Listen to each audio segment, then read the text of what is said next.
Mix, double check to make sure that we're actually live.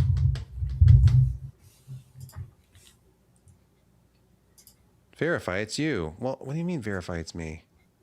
Oh my goodness. It's me, I don't even have that phone on me. Oh, hold on. Will it let me verify with my Google app?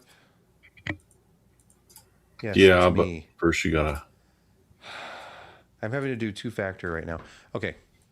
Now it's going to be streaming. Yes, excellent streaming quality here on the internet. Chris West.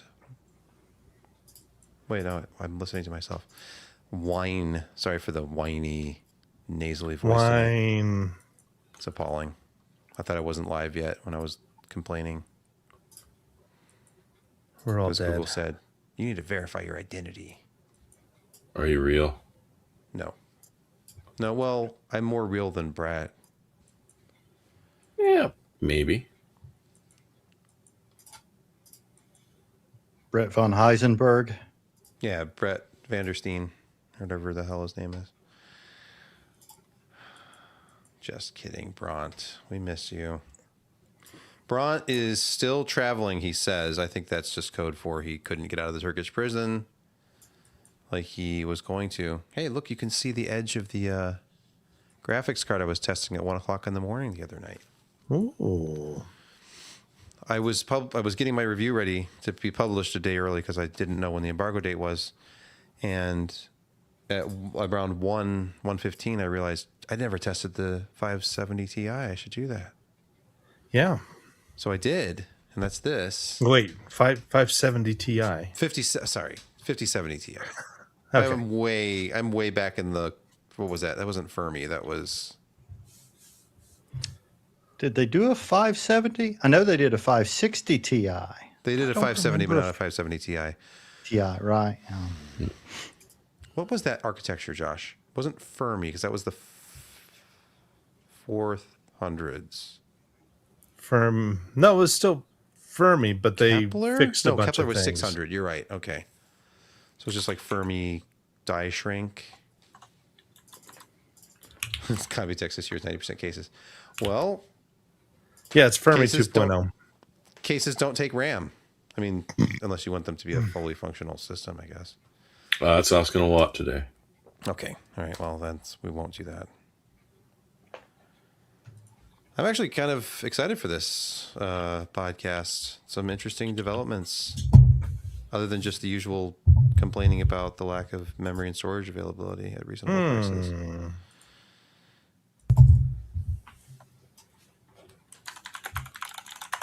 Josh, did you eat today? Did you post about Yeah, it? but it was just the naughty. So what's the Okay, point? so no photos. All right.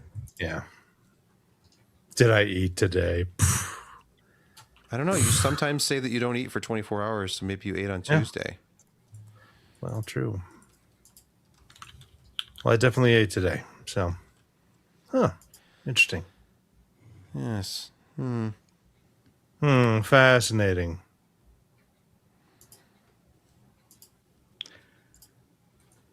Wow. Are we ready for a podcast? Yeah.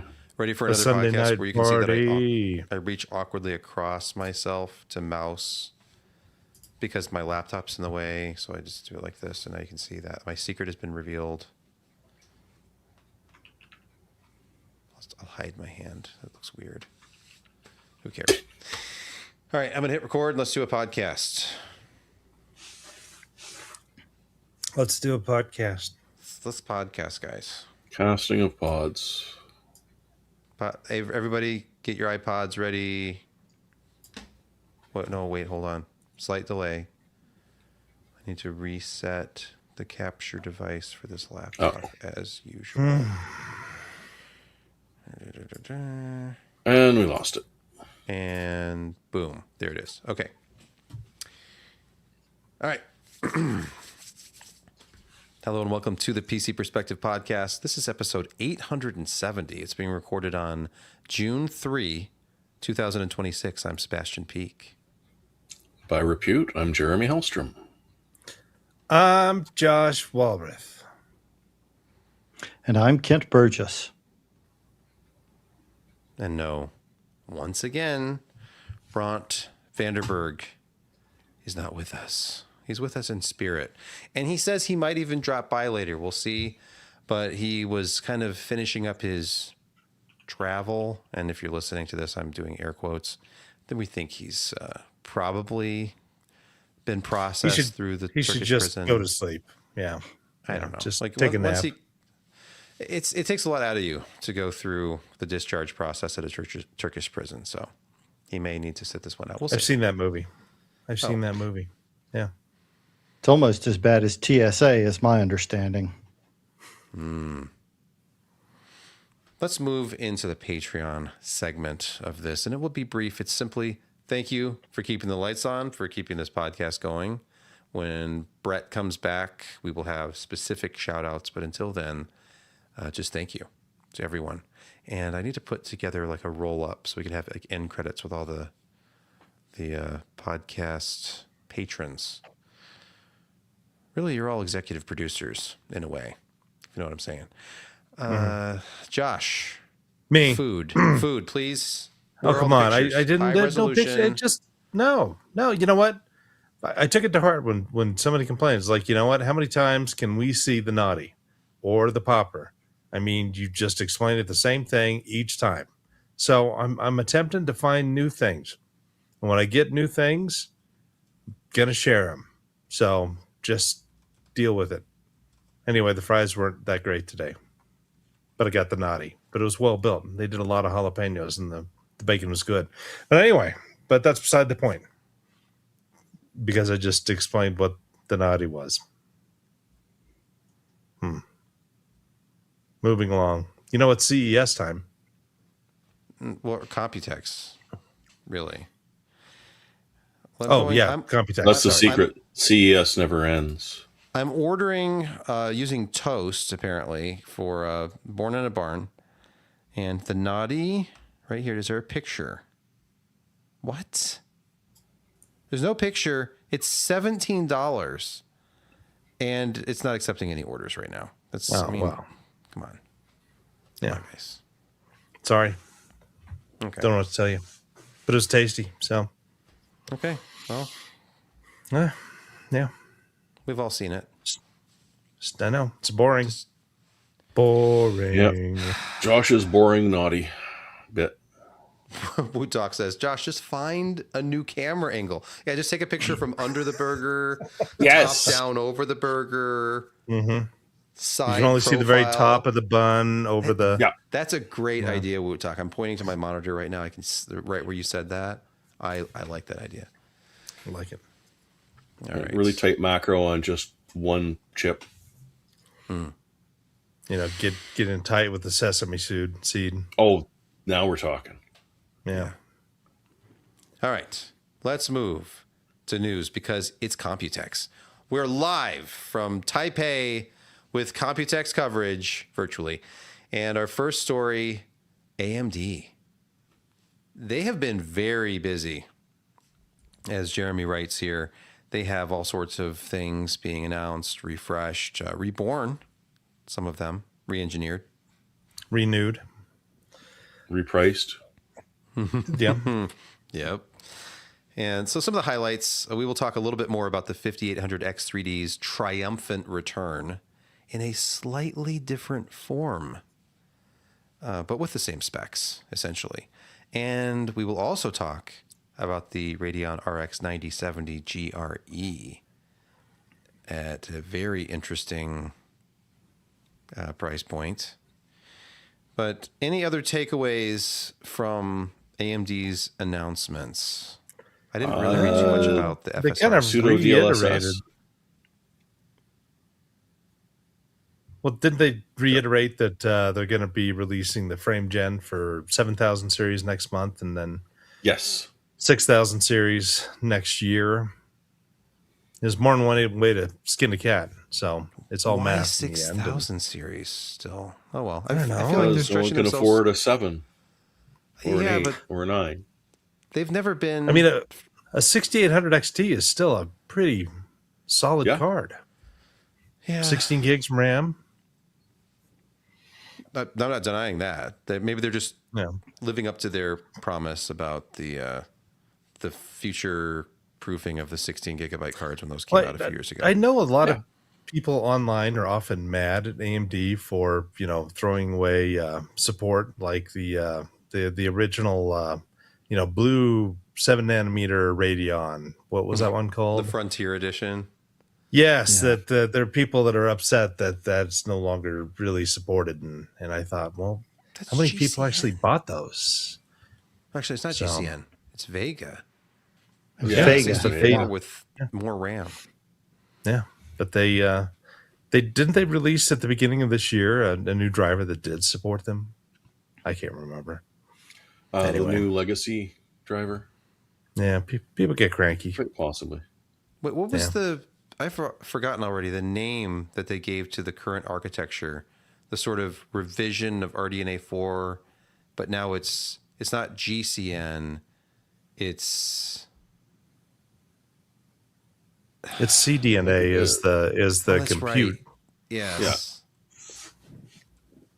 About the only new slogan they went with. CDNA.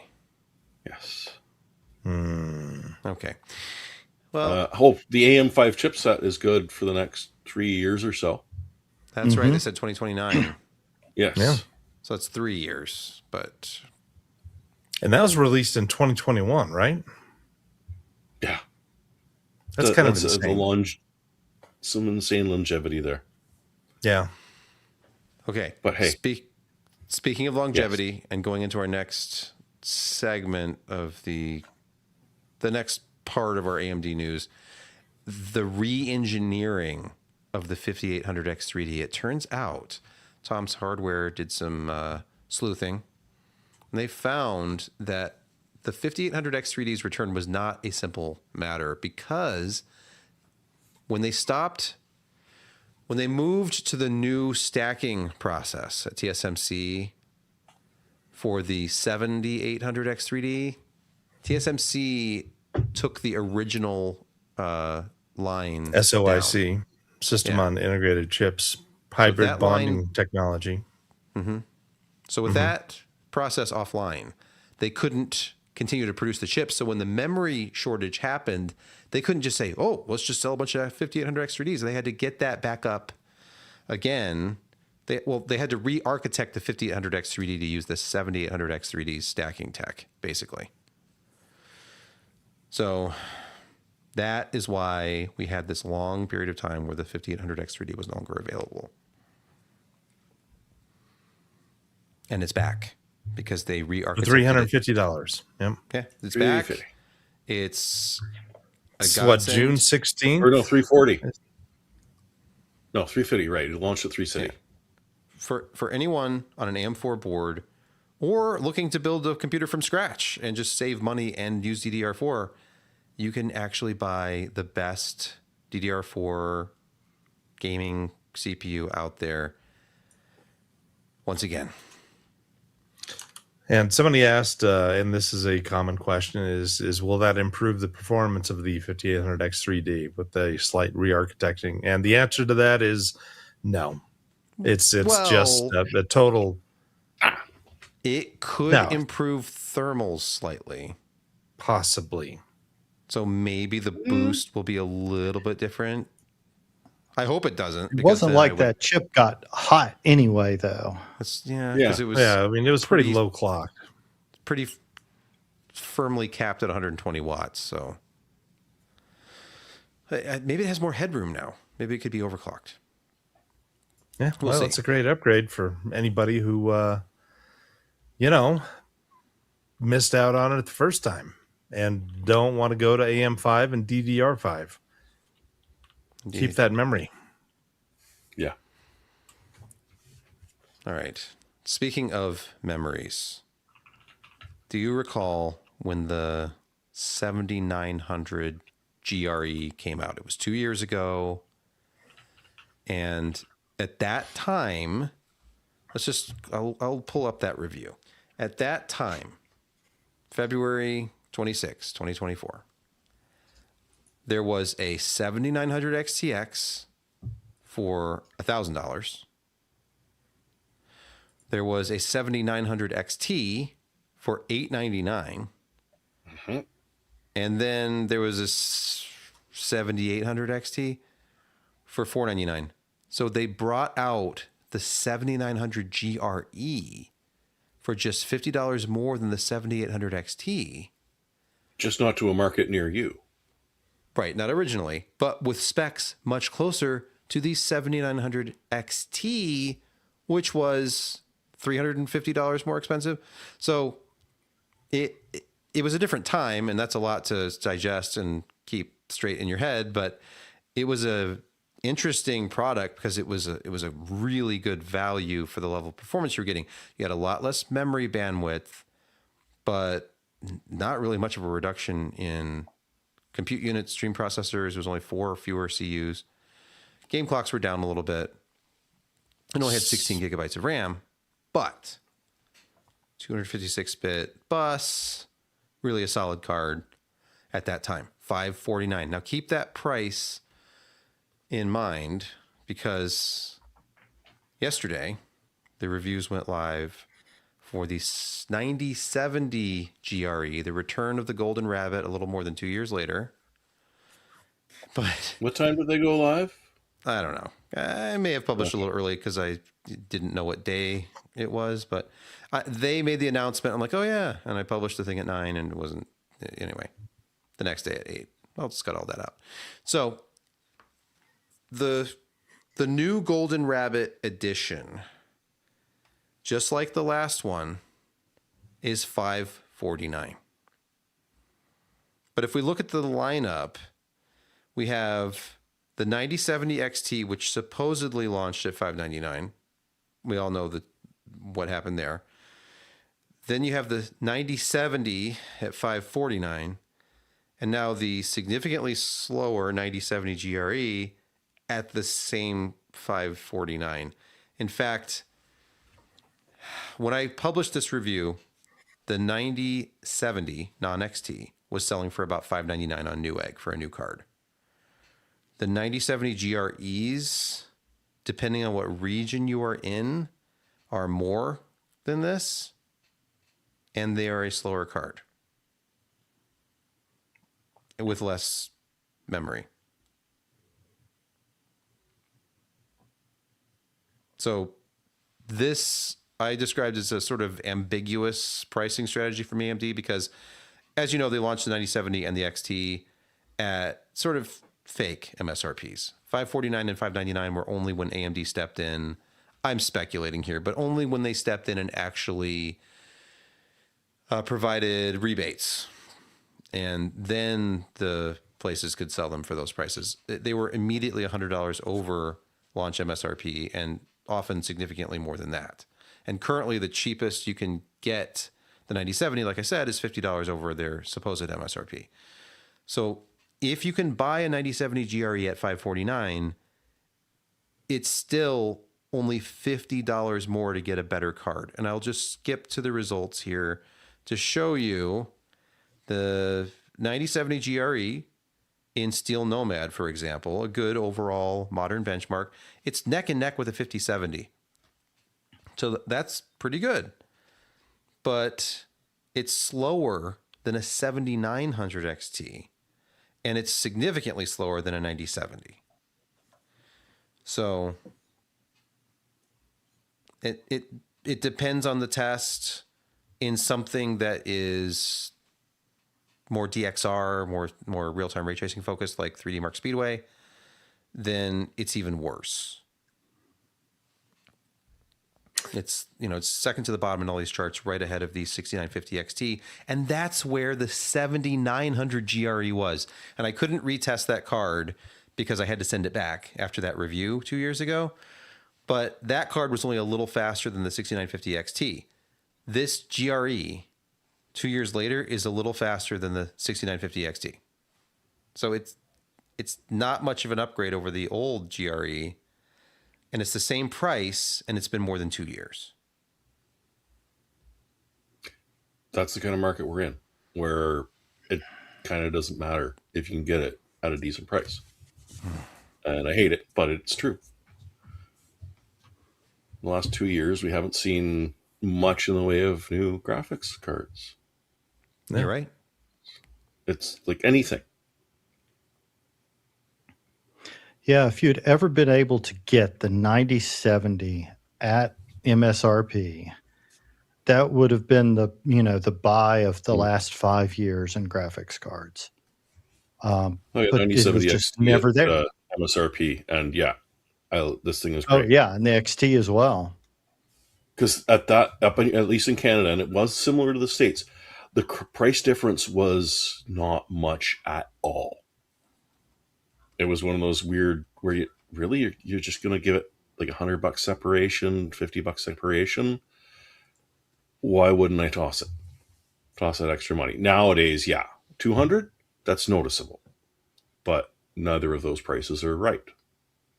So as we're podcasting, I'm on newegg.com in the Better than US. they used to be. Brand new RX 9070 16 gigabyte card, $599. This is an ASRock Challenger. There are others out there around the same price. The XTs are more. This particular one here, this next one in the line, the Nitro Plus is $799. You've got a gigabyte for $719. But this GRE, here it is, $549. I don't think I would buy this at $549 if I can buy the 9070 for just $50 more. No, that would be ridiculous.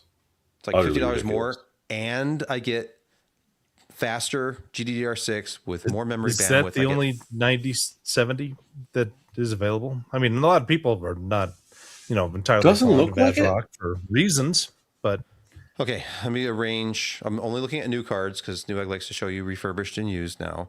So new only, in stock only, lowest price. So we've got the GREs, and then the 9070s, $599 for the Power Color, the ASRock, and then the XFX Swift OC is $639. There's 2 different variants there, 3 different variants. So then it goes up to $669. But yeah, it's where is the MSRP XT? The cheapest XT is $700. So that's 200. Well, no, not 200. It's 100 over 150. Yeah. the supposed MSRP. Oh, yeah. Yeah. So, still, I mean, at least Actually, there are GRE cards for MSRP. That's something. It's $50 less. It's in stock. And I'll I mean, I was eventually gonna start Google that in migrating. Canada, but I'm not going Go to ahead. bother. I was going to Google what the GRE was up in Canada, but I'm not going to bother because 9070 XTs are at MSRP on Amazon, Gigabyte, Asus, any of them. Okay. Huh. That's Interesting. just shocking. By the way, Mhm. one other thing about this card, I was going through the specs to make the little table in the review, and it showed the same 220 watt TDP. I was double checking things on the Tech Power Up spec database, but I ran it through with the usual PCAT hardware pass-through testing, and the combined power between the PCI Express slot and the 2 8-pins actually was 240 watts on average, frequently hitting about 272. So it's not any more efficient. It's the same die. This is all the Navi 48. 48. And so you're losing performance relative to the XT, but you're not gaining any efficiency. And it's not really a better value. So it just adds a logical bit of segmentation to the RX 9000 series lineup, and that's about it. But the pricing makes no sense. It's like, would you buy this for $549 if you can buy a 9070 right next to it for $50 more? AMD get really faster kind of VRAM. messed themselves with the initial pricing of the 9070 series with the 549 and the 599, which, again, as you said, they never met those prices. If they would have actually bumped them up, 599 for the 9070 and 699 for the XT, would have given them a little bit more wiggle room, I guess.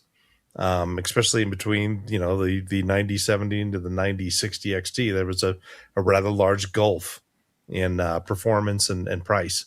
So this would have been nice at maybe 529. If your 9070 non XT was 599, then you could say, hey, $70, that's a reasonable amount that you may not want to pay. But it's kind of interesting that this does pull as much power as it is. They have decreased the stream units and whatnot, but they did increase the megahertz. So yeah, it's these must be kind of the bottom of the barrel chips that still work at some degree, but they pull a lot of power.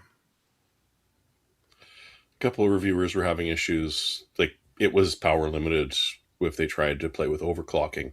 Oh yeah, we can bump the memory up, but now the GPU speed goes down, or we can get the GPU speed up a tiny little bit, but we can't touch the memory because then we're hitting power limits, and the 10% they give it on the driver is kind of anemic to begin with. So yeah, it's not an overclocking card either, unfortunately. I think Josh is right. I think they're just making use of dies they could not release otherwise. Who's running AMD graphics division? Tim Apple? I mean, they're just releasing everything. This is like the SE. They cobbled together something and segmented their stack more than it was before. Well, I feel like their graphics leader, I can't remember his name, but I remember an interview where he was talking about meeting before the 90 series cards came out. They announced that they were not going to compete on the high end. They were going to focus on the mid range. And he talked about a meeting he had with game designers, and he told them that, they were shooting for 40% of the market share, and felt that would give them the ability to work more with game designers. But, when you talk mid-range, over $600 in most people's minds is no longer mid-range. I mean, for the longest time, that was the best card you could possibly get. And so I feel like they kind of painted themselves into a corner with this by saying, well, we're going to focus on mid-range. Then they came out with these cards and they're like, okay, well, we've got to sell them at this, but we're not going to make anything if we sell them at this. And the partners aren't making anything selling them at $549 and $599.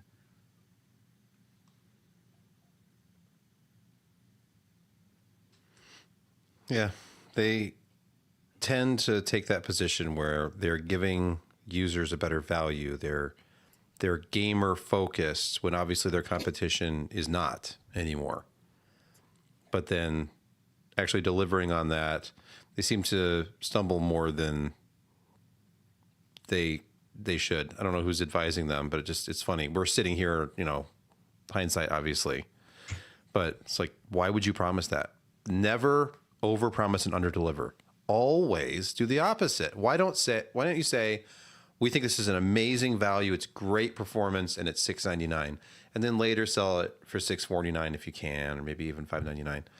But to promise it at $599 and probably blindside your partners who say, wait a minute, we can't make any money off of that, and then there's this kerfuffle, and then AMD has to come out and actually state, no, we actually stand behind that price, even though it was a partner-only launch. And how are you going to enforce that? Well, you enforce it with rebates, incentives. It was a disaster. Yeah. So, good thing they were the only ones who have ever done that in the history of graphics cards. I just don't understand why they didn't have an AMD card, like an MBA, they called it, a made by AMD. Because that way you have the token product that sells for an imaginary MSRP. And then the partners sell their very, very modestly overclocked cards for that $50 to $100 premium. Immodest price. Right. You do a 3% overclock and then charge $100 more for it because it's the overclock model, which is fine. That's what everybody does. And you can look at Newegg and Amazon and go to Micro Center and look at every $20 increment. But yeah, we still don't have MSRP cards other than probably some in-store only Microsoft or Micro Center deal, and Brett's not here to tell us about it. There it is. Brett's not here, so you filled in. That Bront was good is, of you. by the way, Murky66 in the chat is asking if Bront is still in jail, and he was being He says released he's not. today. He was being released today. I think they're still kind of something. He had some kind of a snag, like they're looking for his briefcase. They can't find all of his personal belongings. I don't know what it is, but he will possibly join us tonight, but possibly not. Let's move on to the only company that really matters, right? NVIDIA, because they're reinventing the personal computer. We can debate over the price of graphics cards for gamers, but if you're not using an NVIDIA RTX Spark, you're not on the... You're not winning. Yeah, you need to get on this train because Jensen said this is the future of computing. It's telling your computer what you want it to do and just having it do it. In the background, 24 hours a day, Listening to just everything. grinding away. Yeah. So RTX Spark. And if you don't give it some work, it's going to get bored and it's going to start doing its own thing. So you got to keep these data centers busy. NVIDIA and Microsoft reinvent Windows PCs for the age of personal AI. So get ready. I mean, the NX1 is RTX Spark is well, the NX. I think the chip is called NX1, right? Yeah, it is. Yeah. Well, there's the NX1 Yeah. and there's the N1, N1 N1, and N1X. N1 Next. Yes. Yeah. So basically, it's a RTX 5070 attached to a 20-core ARM-based CPU. It's 10 Cortex X925s, I think, and 10 Cortex A725s. I mean, still newer cores in the stack, and tremendous amount of L2, L3 cache on there, and working with ARM has been working with Microsoft for quite a while through Qualcomm and their other partners. So it should have pretty good software support right off the bat, and it's a pretty solid looking chip. It uses NVLink to communicate in between the 20-core CPU and the RTX GPU core. So, and it's got a 256-bit memory bus running LPDDR5X, I believe. So it's going to be a fast chip, and it's it's in a mobile form factor with the RTX Spark, the DGX Spark. That's right, correct? Is the box that is a little higher TDP, uses, I think, essentially the same chip. So yeah, his vision of the future is disaggregating, the CPUs and the GPUs, have them tightly, bonded together in reasonable TDPs instead of, maybe just buying a graphics card to upgrade. I don't know. I mean, will those things ever go away? I'm not sure. Are they pushing this direction? They certainly seem to be. I don't know, but it kind of stinks because this is going to be like a $3,000 to $4,000 laptop, because it's they've got the 128 gig version that they're really pushing. There should be lower memory versions, but yeah, the idea is to have your OpenClaw personal assistant running on this thing all the time and just running in the background constantly doing work that you have assigned it to do. And that's, they want that kind of edge AI that you're paying the power for, and you pay the upfront hardware costs. And you're the guy doing that instead of their big token factories. Partly to the point of David in our YouTube chat, but my thinking is that if you're going to come out with a new platform like this, of course you would come out with the Halo. You want all the benchmark wins. You want wins against the Apple Mac, like the Mac Studios of the world, because they're partnering with Blackmagic Design, for example. We want to see what this thing can do, and then once the name recognition is out there, it's got all these wins on benchmark charts, then you can release The cheaper versions, 64 gigabytes, Yeah. 32, maybe even 16. Much less expensive variants of this. This is very scalable. They're using ARM cores and known mobile GPUs, so they can go anywhere they want to with this. The key is the software. So if they've been working closely with Microsoft on this, and we're finally going to get a commitment from top developers to have good updated versions of the apps we know on x86 Windows over on ARM Windows, all of a sudden, Windows on ARM is a viable alternative, and it's going to be more efficient. And you're going to have an incredible performance like people enjoy on the Mac side of things. I edit this podcast And on a recall Mac will Studio. work so much better. Maybe. I edit Yes. this podcast on a Mac Studio, and the performance in DaVinci Resolve with that, even though it's an older one, compared to the workstation I had built with, I think it was a Xeon based, I don't remember what it was, but it was like a high end desktop system, an 18 core that I was using before. It's night and day. There are alternatives out there from AMD that would get me most of the way there, but the hardware support is tremendous. So I would need to do some more reading into this to find out if there's going to be like hardware HEVC, like do you have ProRes support baked in like Apple does, things like that would matter to somebody doing like video and production. But Well, it's just get your LLM to program it for you if it doesn't have Right, it exactly. included. I look at this as possibly the thing that actually got us onto ARM. The thing that I can't speak very coherently. You know what I'm trying to say, Josh, though? Like, we've talked about Windows on ARM for a long time. With NVIDIA, the biggest tech company in the world, behind it and working closely with Microsoft, it could finally happen for real. Wait, this time. you're saying that ARM might become the most used architecture on the planet? I know it already is, but I would say 90% of people running Windows on a desktop plus 99%. Oh, and then Or on over x86. 99%. It's a even on like there's just not the penetration that they wanted with Windows on The ARM. batshit people who would have jumped into it immediately suffered through the Surface Pro, the original one.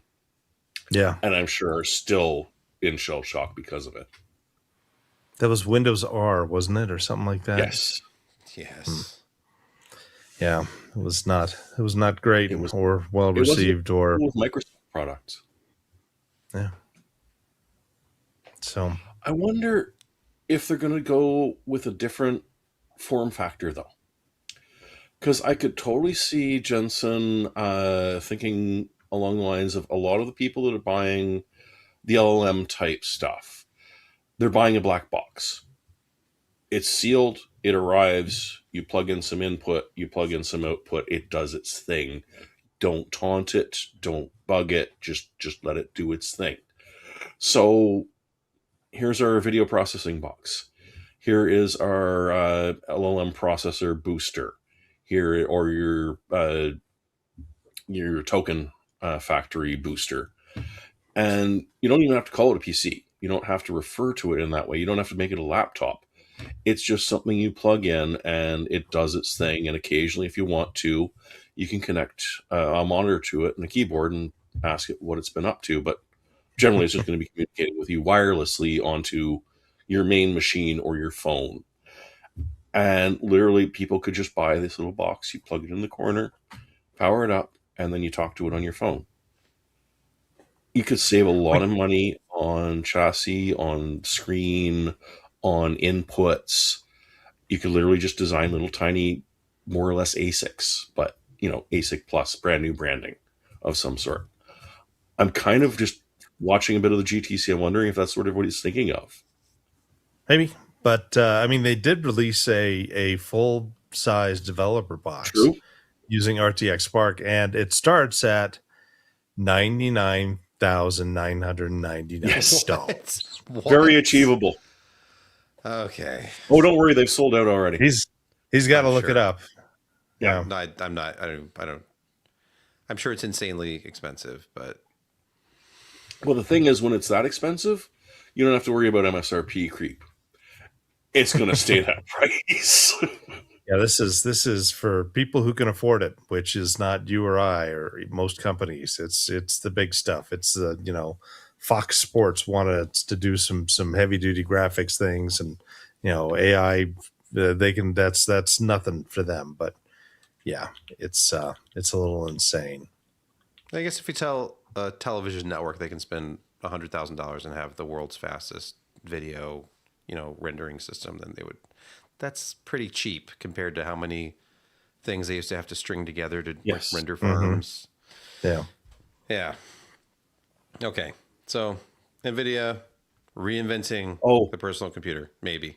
I loved there was one part because I did finally get to watch most of it today. It's been insane. Jensen talks about how, hey, we're already in space. Some NVIDIA products are in satellites. We've got some radiation proof stuff, and it's great. But the thing about space is that there's not really much way to remove heat. There's no convection. The only thing there is radiative. And so we have a lot of people working on that right now. Next topic. So you're still having trouble with that, are you? Wait. Because seriously, data centers in space, what are you doing with the heat?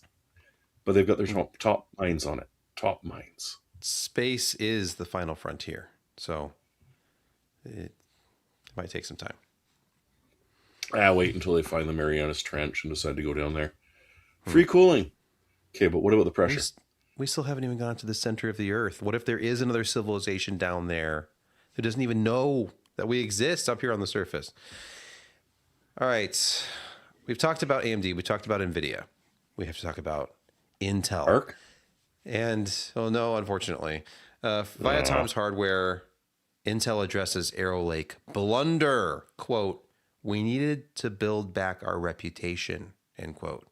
So the low price of the 270K plus, that's by design. There's a reason why, even though it has roughly the same performance as the Core Ultra 9 285K and sometimes even higher performance, it costs about half of that processor's original launch price. And it's simply because they know that they lost a lot of face in the enthusiast community with that launch. When the 14th gen was still preferred by gamers because it's faster than the Core Ultra 9 flagship, that's embarrassing. Yep. So, quote, "From an enthusiast perspective, we needed to build back our reputation. I'm sure you would agree with that. And this was, hey, making sure we're providing value to the gamers. And we start with Arrow Lake Refresh, and we have a very strong roadmap to come," end quote. I don't know how to pronounce this name. Nilelo Janan he's the guy in charge of client computing group. So they're admitting that it was a failure. It was embarrassing. And now we're trying to win people back with the same or better performance at half the price. This is not the Intel that any of us grew up with. They're in second place and they're competing on price. Yeah, usually they had a process node generation ahead of the competition. Only at the very end of Intel's, process would AMD kind of catch up. And it wasn't until, the original Athlon and then the Athlon 64 where they had architectural improvements that actually allowed them to compete. But then, of course, Intel did misstep with the Pentium 4. Oh, yeah. Yeah. So, but it didn't hurt them near as much as lately. Yeah. No, it's good it was to nice see, to though. refer to them as second.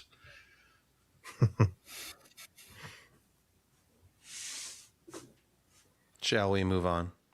Let us. Now, Intel would Noctua. like us to. Noctua has had some interesting updates. They're showing some stuff at Computex, including their prototype phase change AIO. And this is actually getting closer to release. Is this not a pumpless design?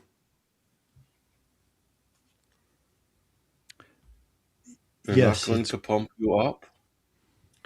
No, if it's doing phase- phase change, yeah. Yeah. Yeah, it doesn't need a pump. No, it needs a pump, but phase change is the yeah, it's What if it's got a going compressor? from liquid to a gas, and you know are able to absorb a whole lot more power. Some are saying it's pumpless. I don't remember. I thought they had a pumpless prototype. I don't know if this is the one because they were working on something that was Asetek like Gen 8 originally, and I saw some chatter about the fact that even though Asetek is up to Gen 10, they're still working on the Gen 8 and coming out with an AIO product based on that. And then there's also talk about the AIO that does not require a pump. This one does have an Asetek pump. So the NL-LC1, I'm at videocards.com here, launched June 16, 240 millimeter 360 and 420 millimeter models. They start at 219 euro. I'm guessing that's the 240. And this one does have the Asetek pump. G8 V2, the Asetek Emma V2 platform. Mm-hmm. Very interesting. Okay, so the most expensive one, the 420, will be 279.90 euro, 249 for the 360. So the price of like 5 of their fans. And it includes the fans. Oh, well. Oh, it's a bargain then. This could be the most interesting thing that's happened in AIOs for a while. What if it's really, really quiet? Oh, it's Noctua. It's going to be. Ooh, look at these FLIR pictures. That's promising. If I could get this to zoom and enhance, print it right there, or hard copy right there. So Okay, well, the hotspot is definitely different, but so the 68 NL. Celsius versus 50. So there's an auxiliary cooling fan that was also being shown. And with that in place, you significantly improve the temperatures around the CPU, of course. And now you actually have some active cooling for the VRMs and the surface around the socket. And with this FLIR camera image, you see that hotspot temperature goes from 68.4 C down to 50.4 C in a 20-degree room. In a different spot. Yes, oddly enough. Wait. So yeah, the hot spot is Yeah, but still that's the hottest 50.4. spot. Yeah. The hottest spot. Yeah. And the coolest spot's almost exactly the same. But Yes, that is as I'd huge. expect. So with, while near socket components on motherboards may not require additional cooling per se, providing extra airflow to them make it possible to keep them at the same temperature levels while reducing the RPM speed of your case fans. So that's true. I mean, just the overall thermal load on your case will be reduced. And we've seen plenty of AIOs with a fan over the pump, but it's just nice that it's going to be a very quiet Noctua one. Yeah. And probably very reasonable. All you're going to hear price. is the pump. I wonder if you will hear Damn the you, pump. Asetek. Because they're going to be insulating the pump. And there's going to be anti-vibration around it. It could be very interesting. Get on that, Kent. Yeah. Yeah. So in the cases and cooling field, everything Corsair announced at Computex 2026. Go. No, actually, this is just Corsair's blog. They're doing it for us. They're covering themselves. But I put this on here specifically because of this thing. It is the Warthog. It's a pretty sweet says looking here- case. It is so sweet. Look at this. The olive drab. It looks like something that the military would use out in the field somewhere. So, according to this post, a long time ago, we made a case called the Vengeance C70, a military-inspired case that resembled an ammo case with a power and reset button straight out of a nuclear submarine, kind of. And after 14 long years, it finally has a successor, the Corsair Warthog. This thing, if you're listening to this, you can't see it, obviously, but just imagine a big metal military box with switches and big handles, and it's that army green color with black accents. It looks fantastic. That's obviously subjective, but this is the most interesting looking case I've seen in years, and I want to get one. Master Chief would own one. In fact, he Yep. does.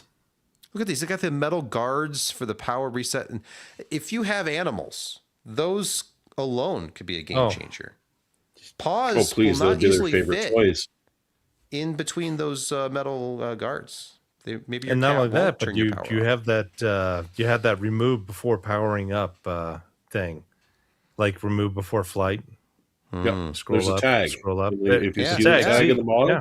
remove before. Yeah. What if this has a key? That'd be sweet. Well, it's a USB key, but still Oh, pretty cool. dang it. All right, well, I don't have a physical key. So if It I ships lose with it, out-of-date drivers. I can never, actually use my computer. Wow. So other announcements Look at that include, HX. Go back up to that power supply. Ah, there you that. go. Is that look Crystal. at that? It has a acrylic side, so you can Yep. it see does. those It's- Nichicon that- capacitors in there Content or whatever. they are. warning: only people 19 or older should be looking at this porn. Because yeah, it's a PSU you can see the inside of. Wow. It's also got the IQ Link controller in it, so you can connect all your Corsair lighting and fans up to it, and you don't have to do another add-in board behind the motherboard, and you can just control everything through software from there. Kent, that is an underrated feature. I didn't even think about that because that was my number one complaint about iLink in the past. They would send out these kits for review, and it was another box to integrate somewhere in the mess behind the motherboard, and when they'd have a revision to it, I dreaded it. It was like, okay, I've got to pull this one out and all these little cables, and that'd be nice. They could just, why can't they just use USB? Why can't iLink just be USB-C? Well, put a it USB-C is port on the based on fans. USB. I know, but just like But they every have their fan own just has a connector. USB-C port and Yeah. nothing else, and that handles the lighting, wow. the power, everything. Yeah, Why but can't then we you do got to that? have a controller in the fan. And Put double a the controller price. in it. There are controllers in every USB-C. Oh, what am I saying?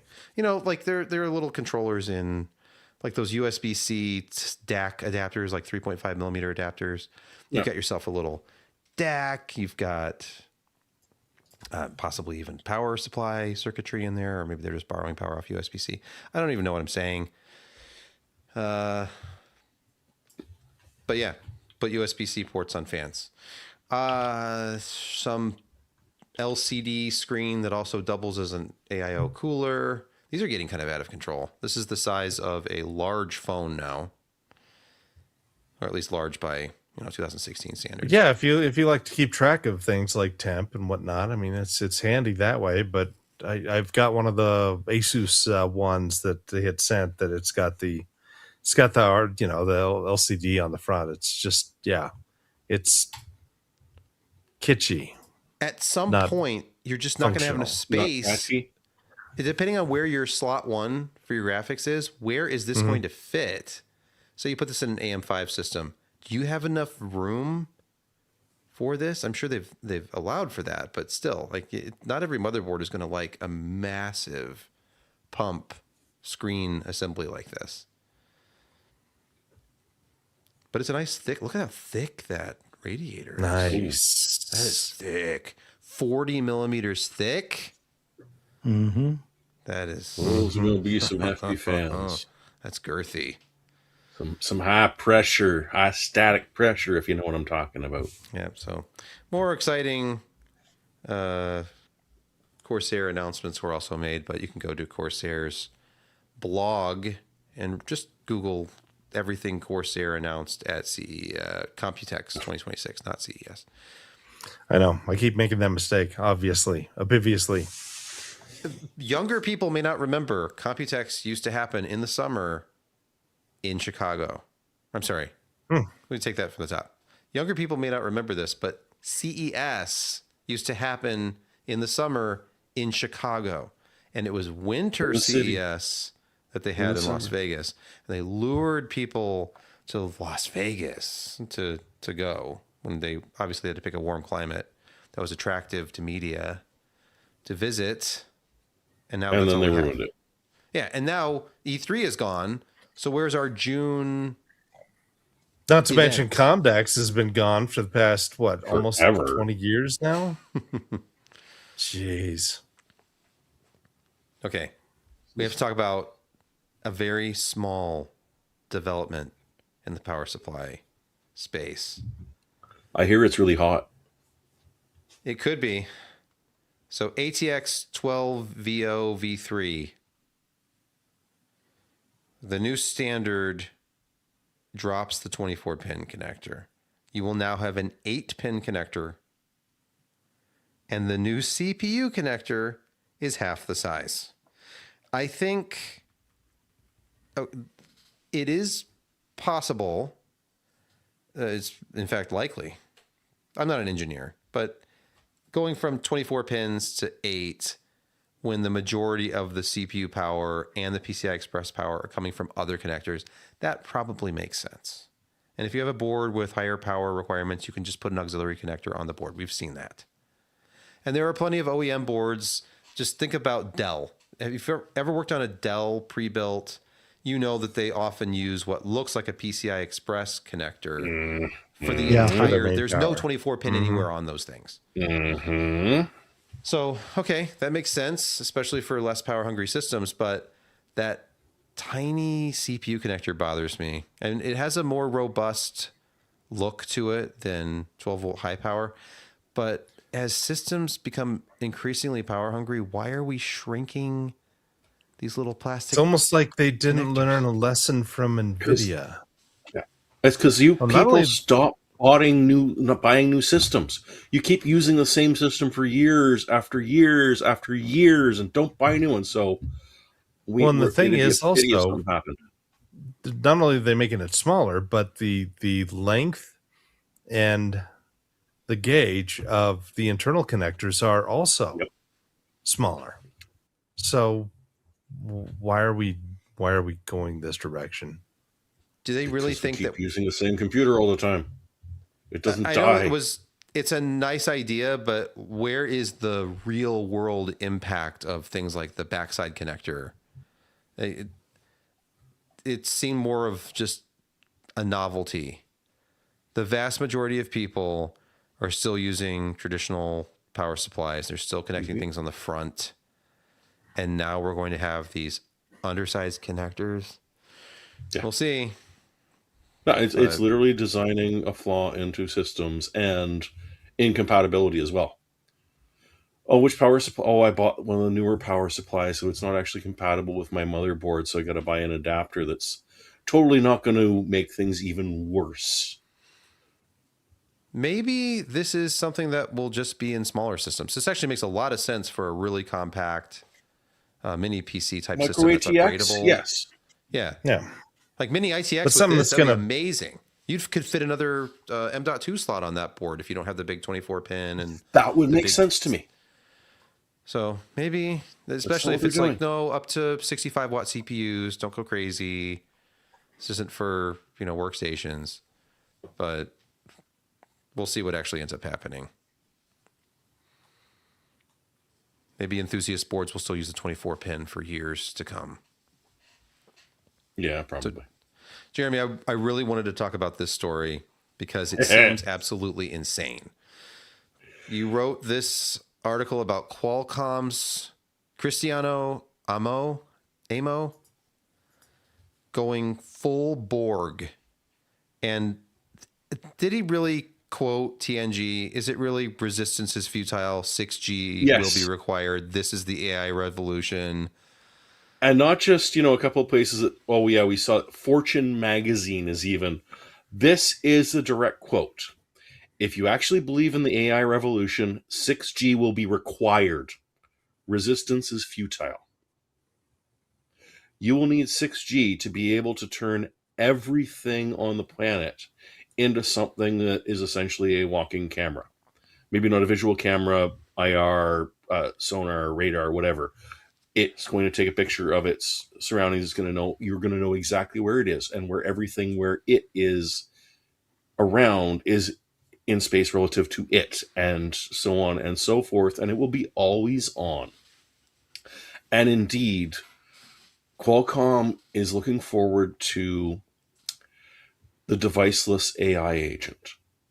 It is the AI agent that will be tailored specifically to you, which will be tied to all of your devices, not just one of them. It will follow you from your phone to your toaster to your bike to your scale to your podcast. It will always be there watching you, and probably not phoning back home to the mothership at all whatsoever. And they're running into huge problems because a lot of people are like, okay, 5G's rollout is being annoying and kind of expensive, and a lot of people aren't seeing a huge benefit to it. So if you're trying to shove 6G rollout down, which from the looks of it is also going to be rather expensive and require some changes, well, what? There is no killer app for it. Well, the killer app is the Panopticon. The killer app is, it will always be on, it will follow you everywhere. And, thanks to GTC and the insane drop in price for inference, they will actually be able to listen to your conversations, troll them for data, and, turn it into money-making things without ever having to lift a finger. They just have to toss a couple of bucks into that big data center pool. So yeah, Qualcomm fully went out, and this was at Computex. They have an earning investment meeting on June 26th. Of course. Where the filters actually come off and they talk about how they're going to be making money. So that's They're going to be interesting. I hope there is the kind of pushback that I expect from this, because let's just think about this for a second. Let's there's a lot to unpack here, as they say. 6G, already red flags going up. 5G, not exactly universally popular. Loved with the United States population. There are people who don't trust it. It is a hot topic in certain circles. And so 6G being forced on people, AI being forced on people, surveillance, nanny state, all the other stuff, the things that people are actually afraid of, the things that people who don't even understand the technology, they've heard this, they'll see it in their social media feeds. It's going to be a public relations disaster for Qualcomm if this is really it will not be. Why?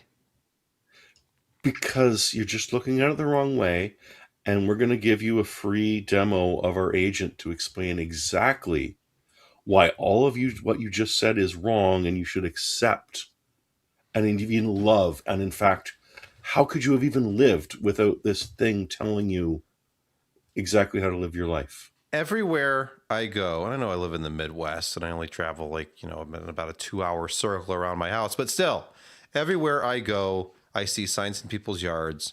No data centers, no data center here. Every local news outlet on a weekly or bi-weekly basis has stories about town hall meetings and outrage about data centers being built. Microsoft is spending money and trying to convince people in my wife's hometown right now that it's okay. We're not going to use all your water. Please let us build a data center here. And everywhere you go, there's data center plans and debate about the data center plans and no AI.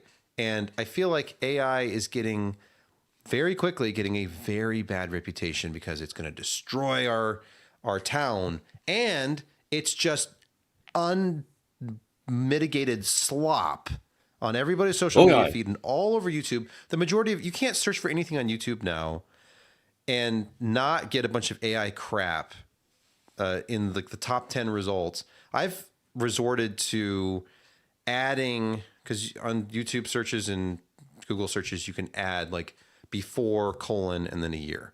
So I'll type a search and do like before 2024. And that gives me a much better chance of finding a video that was actually narrated by a human being about something.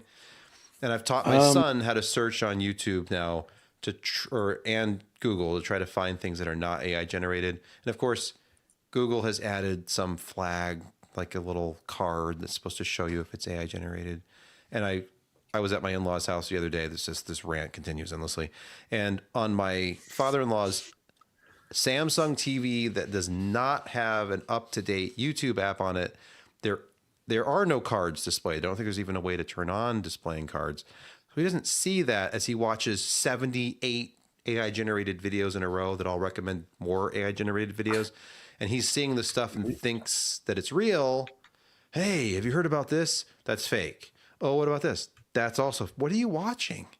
But there's certain people who don't even realize that they're watching something that's AI generated. But then I think the people who are starting to get the AI fatigue, and then it's in my, it's not just this imaginary thing. It's in my hometown. Microsoft is in my hometown trying to build a data center right now. And we're being And told, they are. it's okay. It's only going to take up 250 million gallons of water at first, and then it'll be fine. What do you mean at first? Oh, the first day. It's just the first day. It's fine. The second day that it'll be the same. But the third Wait a day, minute, How what much about is people- the actual storage of water? I mean, it's it's not. It's processed. not It's 250 processed. million, but No. well, it's yeah. But it is significant. To But build there's it a very out- simple solution to NIMBYs, especially down in the States. You throw money at them, and suddenly they stop complaining, regardless of how bad it is for their own well-being. And there's a lot of money in data centers, and these data centers are being built. And it's going to happen. And it doesn't matter that you need them or not. The people who invested in the people who invested in the people who invested in that data center need that money. I'm looking at what 6G even is. I've done zero research about this. 6G is dependent on machine learning and AI to manage Yes. networks, allocate spectrum, and optimize services. And it has a whole bunch of potential communication protocols, just like 5G does.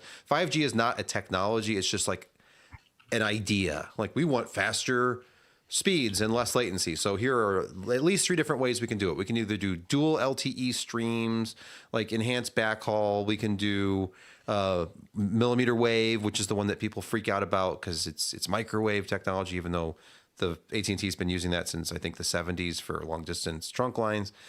But there's all these different technologies that they're going to potentially use for this 6G. And let's see, it's like, I don't know, there's a list of like 8 here on Wikipedia. And I think between the fact that it's AI dependent and there's just 5G itself has such a bad name. This is disastrous. Well, you know how branch prediction worked out so well for PCs and security? Don't worry, AI prediction of packets on the 6G network will be brilliant. Because that is one thing that no one has talked about is security. Qualcomm didn't mention it. You know, Jensen skirted around it. There's If they Oh, plan there's a on spring everyone call. knowing everything, then security won't matter, right?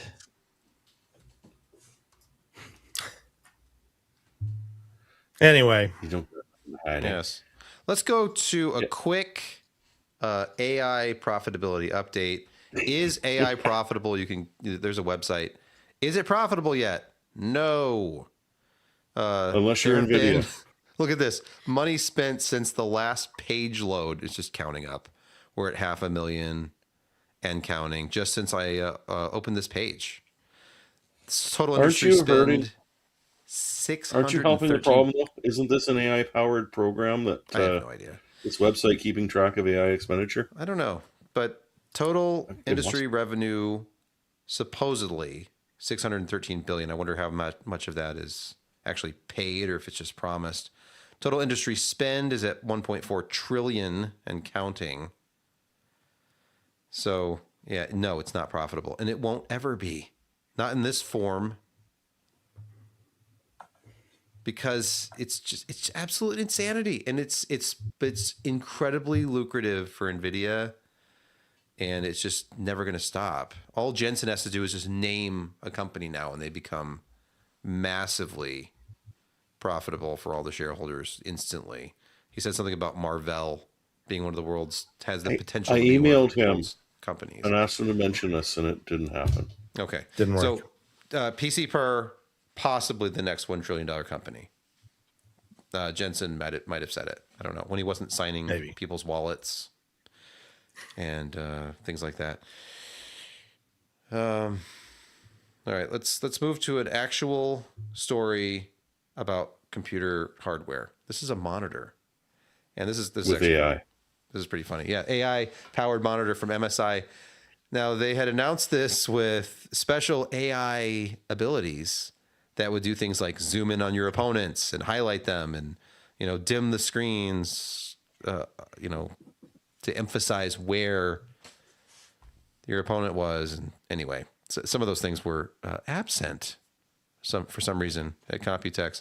I think either these features didn't work properly, or there was some issues with the fact that you literally could cheat by using this monitor. So does MSI really want to introduce a gaming monitor aimed at like esports that's illegal in all tournaments? Yes, yes, it does. But it doesn't want to get caught. So the AI Vision Plus can still brighten up darker parts of an image. It's still analyzing the image as it comes through frame by frame and altering it. And AI Okay, scene, read the last part of that paragraph there. It's viewed AI as cheating by nearly 54% of respondents. Okay, They just need to move 5% of people, and it's no longer cheating. there you go. That's what lobbying's all about. Just get those 5% on board, and now the majority of people don't think it's cheating to have the monitor say, "Here, shoot here, right here." And now We're everyone darkening needs the to rest of the have screen. one. We're zooming in on his head. Get the headshot. And that's where AI Vision Plus 2 comes in. Yeah. So MSI apparently removed some of the AI cheating features from its Meg X gaming monitor. So no auto tracking your opponent, no anti-flash tools, whatever that means. So, For flash grenades and such. oh, gotcha. Okay. Oh, interesting. Yeah. You That's two pretty have been advanced. supremely depressing tonight. Oh, just wait. Well, It gets better. Yeah, we haven't even done insecurity corn yet. This is sad. yeah, I thought know. It's Computex, hey, new hardware, and then like you will use 6G. AI Yes. is mandatory. Let's talk about a NAS. no, let's The not. Z- But you missed one. You What? missed one. I missed No, one. Josh put a Look at the nice one in. notes. Oh, Yeah. brother. Josh put a nice one how in. about in our little pre-production meeting? Never mind. Hey, You I just added it. something, I- Sebastian. No, I just added get an it AI like to an read hour the and a half notes. ago. I didn't even see it. I didn't have it queued up. Okay, Oh, sorry. man. It's okay. Yes, Josh, please tell us about the thing Sure. that you added. You know, hey, a positive thing that came out of this: the world's first triple mode QD OLED gaming monitor. It supports kind of natively three different ways of processing. So 4K 360 hertz, 2K at 520 hertz, and 1080p at 680 hertz, and it's all on the QD OLED. It's the Pentatandem. I'm not sure what that is, but it's a different way to display colors. It doesn't have any of the AI stuff. I mean, other than just the basic AI care sensor, which I believe is a brightness and auto bright thing. Yeah, it's a nice overall 32-inch OLED monitor. It's probably not going to be inexpensive, but it's one of the more interesting new monitors that we've kind of seen. So it's nice. RG stripe with the white subpixel.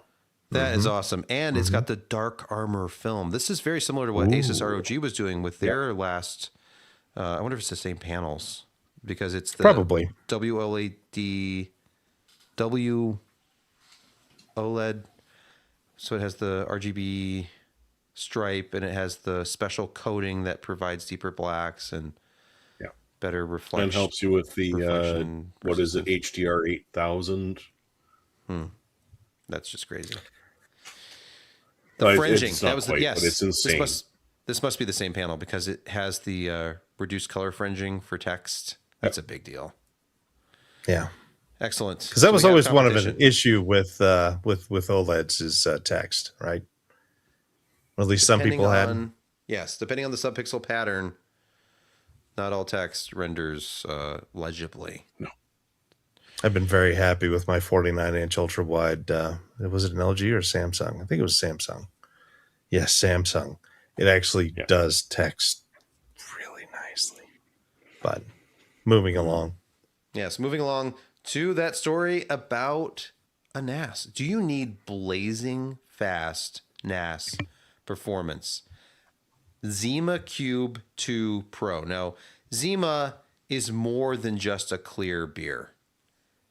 It's a blazing fast NAS. And a NAS OS as well. Was Zima the clear beer? There is I a think there's Zima something OS. else.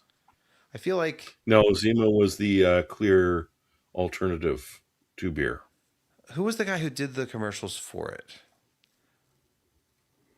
Am I thinking of the guy who did This is not etched in your The mind. original Zima guy, who's Yeah. Zima is Yeah. something different. He had the funny hat. You know, it was looked like he was just came off the beach. You know, he had the Miami Vice look, kind of. You know, sandals. Definitely wasn't wearing socks. I was thinking Zima of is Richard something Lewis, different. but Richard Lewis did Boku. If you remember Boku, it was one of the first. Oh, like, Boku alternative- was something totally different. I know, to but that was just Zima. like an alternative beverage. But Zima was the clear Yeah. brewed Yes. beverage. Somehow not relevant to this topic, though. Serve the Home. Oh, there it is. Okay. Mead came up with it. Oh, okay. Serve the Home has looked at a NAS powered by an Intel Core i5 processor. It's got 2 performance cores along with 8 efficiency cores. 2 performance cores on a NAS? Because most NASs just went with the efficiency cores. Yeah. They went with the lower ends, so there was no performance cores. And that led to some difficult times for people. It also means that it would have been struggling to deal with its connectivity, which has 2 Thunderbolt 4 USB-C 4. At this point, I'm just giving up. I'm calling USB-C Thunderbolt 4. So it's compatible with USB 4 and Thunderbolt 4, and it's 40 gigabits.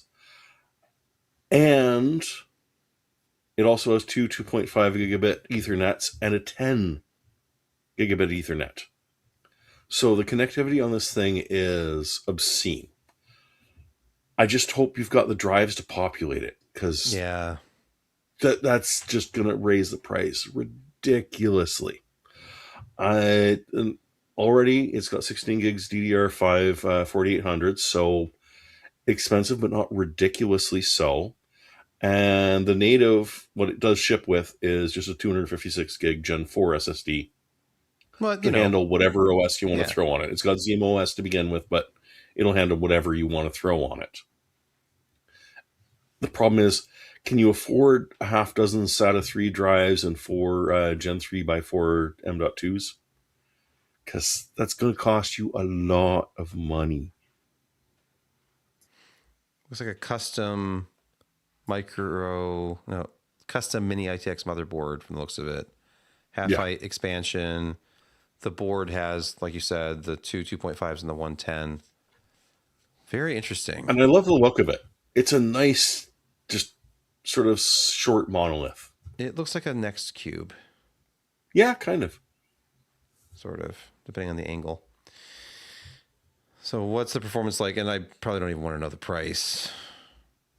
I mean, it's cheaper than the drives you're going to have to buy to put it in it. So you have a backplane for your SATA drives, of course. You've got the That's a hot swap. locking hot Yep. swap bays and the usual NAS stuff. This is like that Windows home server I reviewed like 10 years ago with the I didn't embarrass user that replaceable thing. memory and storage and actually socketed CPU. It looks like maybe. So Serve the Home didn't play with that. But If they I ask just not looking at to. the cooler, I kind of wonder if that is a Yeah. VGA No, it's not or socketed. not. It's still they showed it there. It's a ball grid array. Oh, On Okay, okay. so it is. I missed I that just part. missed that. Okay. Where's the performance? Okay. Next, look at the performance. I'll go to like Okay. the 4th or 5th. Yeah, you're right. See It's there. right there in front of our faces Ah, the there it whole is. time. Sorry, Josh. Well, someone noticed it, but Okay, for bypassing Geekbench, Yeah, no, I which just jumped to the is performance and not a then moved reliable on with benchmark. a nightmare of a day. for various reasons. That's all they tested was Geekbench. Oh well. So they were Hey, no one's impressed. got time anymore. What's the price? Oh, $1,300 Yeah, that's for a not pro horrible. model. That is not that bad for what this is. There's a non-pro model for $500 less. and that has no P course, so not worth it. Oh, okay, so it kind of just defeats the whole purpose. Yeah, the whole idea was the pro version of the Zima Cube 2 was actually interesting, or at least briefly interesting during the nightmare that was my last week, month, year. It's June apparently somehow. Mm. That's what when it starts getting light out at 5:30 in the morning. That it's getting close to that whole summer solstice. Hard drive prices, I knew they were high. I haven't looked in a while. Oh, I don't. sorry I don't about need, that. I don't need 28 Don't look. terabytes. I'll just. How about 20? 20 is probably a lot cheaper, right? Like $300 last time I checked. $669. Yeah.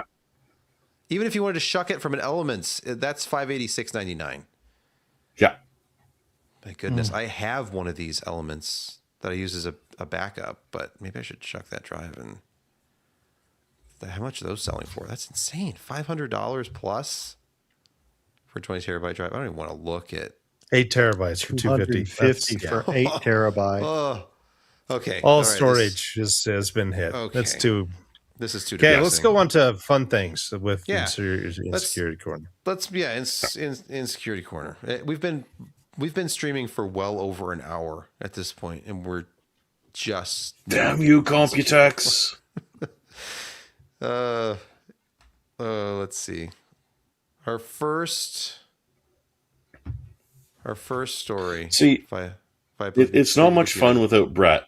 No. So Look at I this. just went for things that literally came out today. This is not even the worst of the security from the last time that we listened to us, or even just the highlights. This is just today, because I don't got time to go back at this point. It's fun. So First off, one of our common stars, VS Code, co-starring GitHub, another one of our favorites. This is a wonderful 0 day on Visual Studio Code, which if you click into a link, starts filling in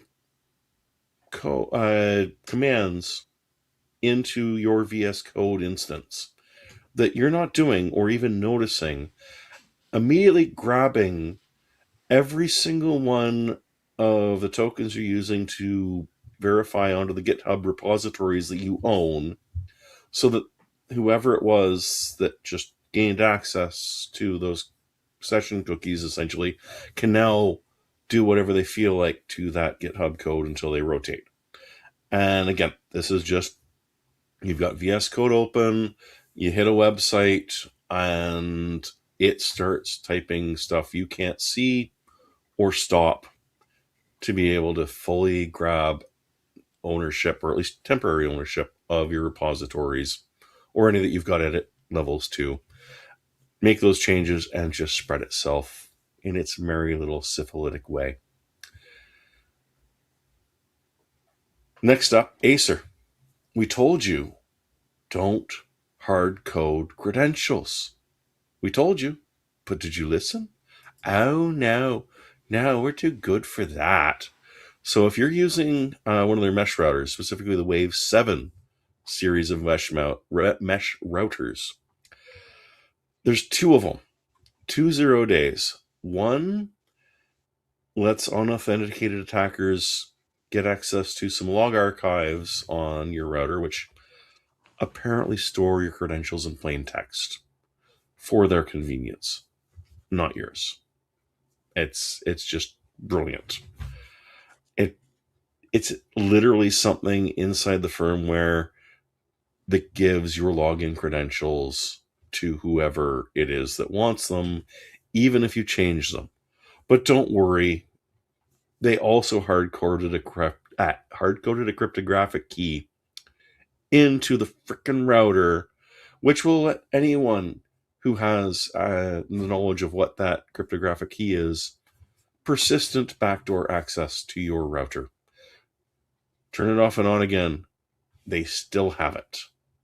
They will just keep having it. They can even back up your router settings so the next time you reboot, they can just restore it back to the way they preferred it to be. There are some firmware updates for other issues. The firmware update will fix the first of these issues that I mentioned. The other one, they're planning towards the end of the month, hopefully, which generally means that, oh crap, they're hard-coded and that's really hard to flash out. That's non-trivial to fix. So again, just companies, anyone listening, don't hard code anything security based except maybe a seed for an algorithm. Even that's not great, but just don't do that. The third of the joys for today is Android. And of course, Linux.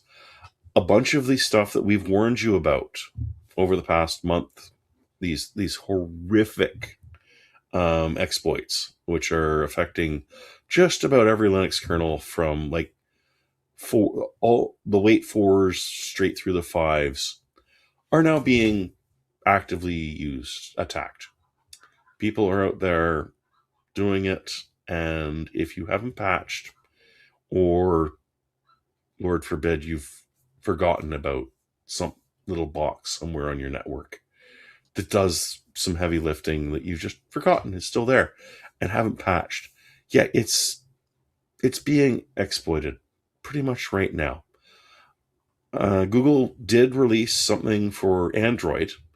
I'm running a Pixel 9. I still haven't seen it, so we shall see if that actually does flow through. But these are a bunch of the vulnerabilities that Brett and I have talked about over the last 2-3 months. They're out there being exploited right now at an alarming rate because there's a lot of boxes that people don't want to reboot, that people are told not to reboot, or that you've straight out just forgotten. The last part of Insecurity Corner is kind of amusing, at least to me. Because you know how, as a Mac user, sometimes you use Office. And so you bought that actual physical copy or the perpetual license of Office 2019 or Office 2021. Well, Microsoft has come up with a great new way of securing that, since you've refused to go to the subscription model. And instead of just saying, well, we already paid you for permanent use, why do we have to pay you on a monthly basis? They're no longer letting you you're allowed to now open any file on Office for Mac, but you can't edit it. You can't save it. And if you try and do the internal share, it's just not going to work. They've gotten really annoyed that you ignored their end of life. They've gotten quite upset that you're refusing to subscribe to Office 359. And so, in order to secure the vulnerabilities which are present on your system right now, they're just going to cut off your ability to use it. Isn't that special?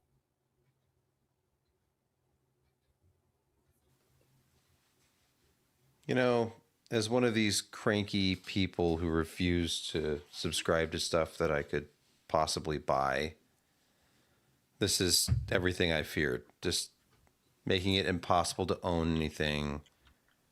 You will only ever rent. You can't buy Photoshop anymore. You can't buy Lightroom anymore. You've got to rent it. And they want to do the same thing with Office. That's great. Oh yeah, no, don't worry. They will continue to spread that. And yeah, sorry, Omega Man. I mean, there's Nightmare Eclipse, but literally only stuff today because I need Bront to really get into Security Corner and make people depressed. Yeah, his level of technical mastery of this stuff, and I'm not being sarcastic, is exceptional. Yes, beyond mine.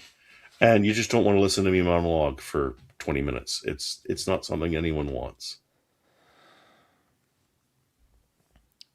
Well, thank you for your very streamlined Insecurity Very. Corner segment. I like I that try. format. Let's have a gaming quick hit just to kind of get the taste out of our mouths. Zero Space. What is this? Well, it's an RTS, except it's a Mass Effect like RPG, except it's a 4X game. And if you look at, does something strike you as familiar about the tank and the big buggy thing there? They got one of the original guys from Homeworld, Aaron Cambeats, to work on some of their bigger mechs.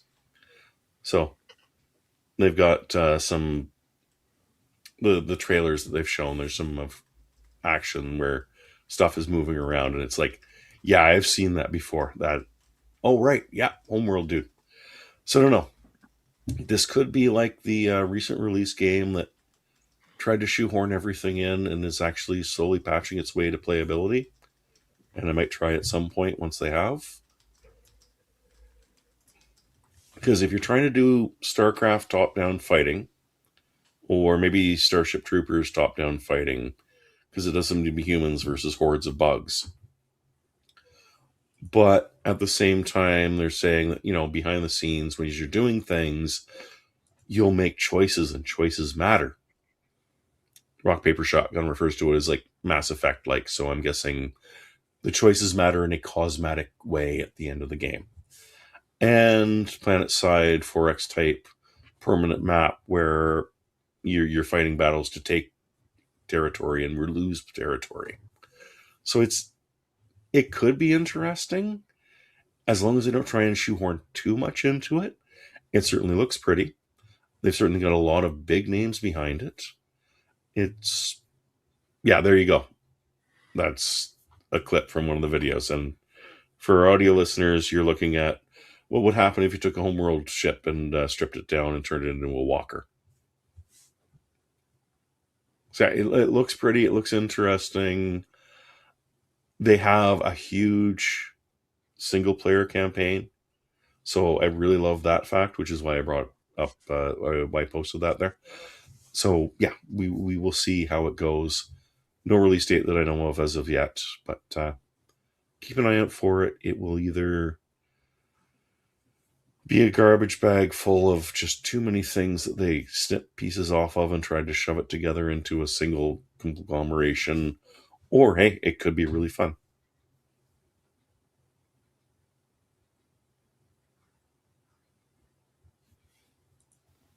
Thank you for that.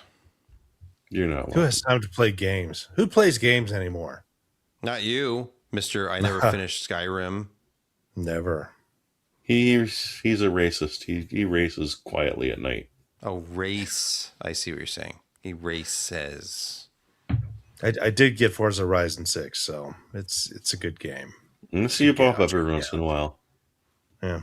In that like 14 minutes I have where I still have enough energy left to try and game a very, very low energy game. And yeah, I'm gonna go to bed.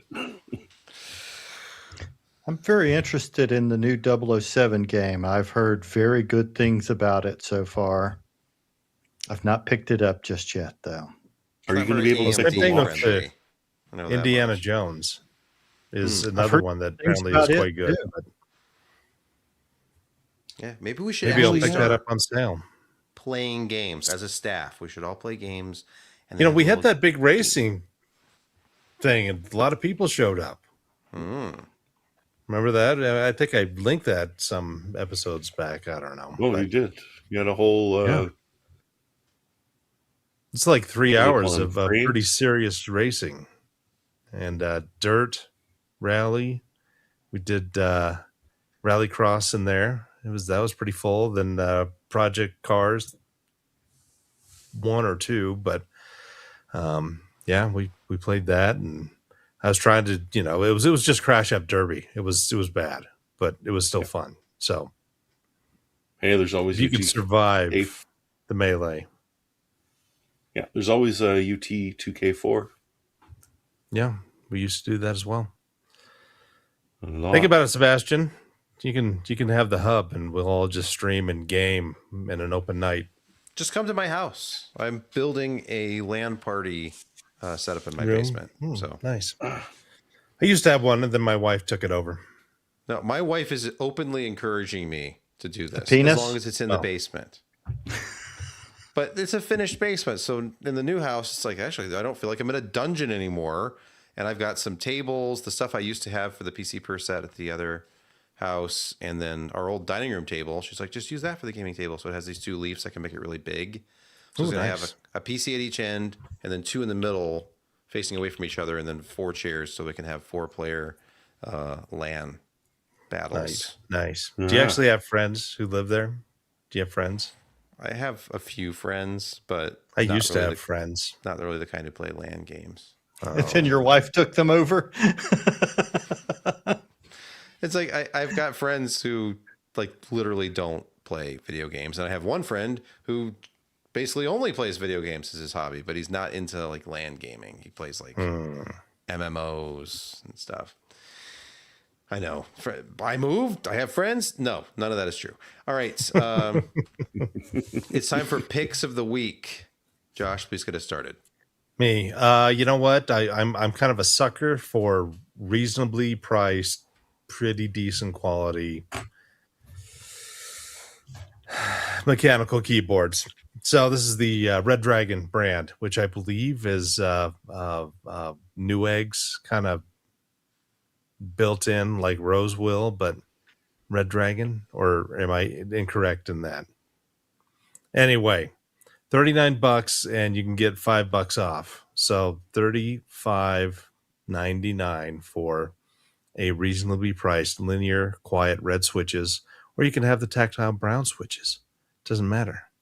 But yeah, RGB lighting, you probably can have very limited control over it. Who cares? It's it's a well built, solid, inexpensive, keyboard. So there you go. Thought it was going to be racing gear, didn't you? I'm thankful that it wasn't. Yeah. All right. Not that we don't all love hearing about $400 wheels that don't even, that you have to have the separate, base station for and stuff. Yeah. Jeremy, your pick this week. And I fired up Newegg, and they were trying to sell me these. And Take two. I think Hold, please. When you were typing while Josh was talking, I muted you. So now you're unmuted. So I need you to start that over again.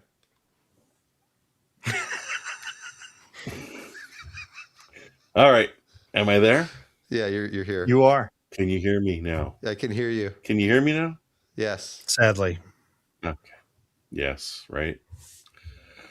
I was searching for a pick because I damn Colleen, like 20 years later, she started this and forces us. Has it been Not even being has here. it been that long, Jeremy? I don't Please tell me know. that's not I have true. no idea. It might be. Not 20 No, years, but it no, the certainly podcast is only was 19 years old. Okay. Yeah. All right. Yeah, it feels like it sometimes. Yeah, we're still 2010. Anyways. I think We're still in 2010. our is teens. when- anyway. Oh, when Colin did it? Okay. That's okay. Yeah, that's almost old enough to drink, at least in Canada. And so I fired up Newegg. Just okay. Do you have anything? And it gave me something that looks very, very suspicious. 2 in-focus LED home theater projectors that are over $1,000 off. What? What the heck? And with a manufacturer only return policy. So I don't know. Hey, 1,200 lumens at that price, that's Yeah. not bad. No, it is not. That is not bad at all. So it's got eARC. I don't know if these are complete and utter ripoffs, or maybe we missed in focus at Computex and they're just spewing in a whole bunch of new lower cost projectors. But hey, if you've been looking for a 1080p that might be 4K friendly, I'm not quite sure what that means, and don't want to spend over $1,000, you just want to spend a couple $100, it might be worth it. It's from Newegg. Yeah, this is It's not interesting. from like a weird overseas. No, this is fascinating. It's DLP with what looks like an LED backlight, Yeah. and it has autofocus, it has auto keystone, so it's not going to be fussy about placement. Sometimes Keystone adds kind of weird digital. What do you mean sometimes? Yeah. So it might not look great at the edges, but still, to be able to, like, in a dark room, 1,200 lumens is usable, especially if you have it a little closer to the wall. Well, I'm also only thinking 10 outside. Oh no, it's outside. Maybe in a, No, in the dark. Outside in the dark. You know. if there's no moon, yes. Okay. Most projectors that you would use outside are in the 4,000 lumen territory.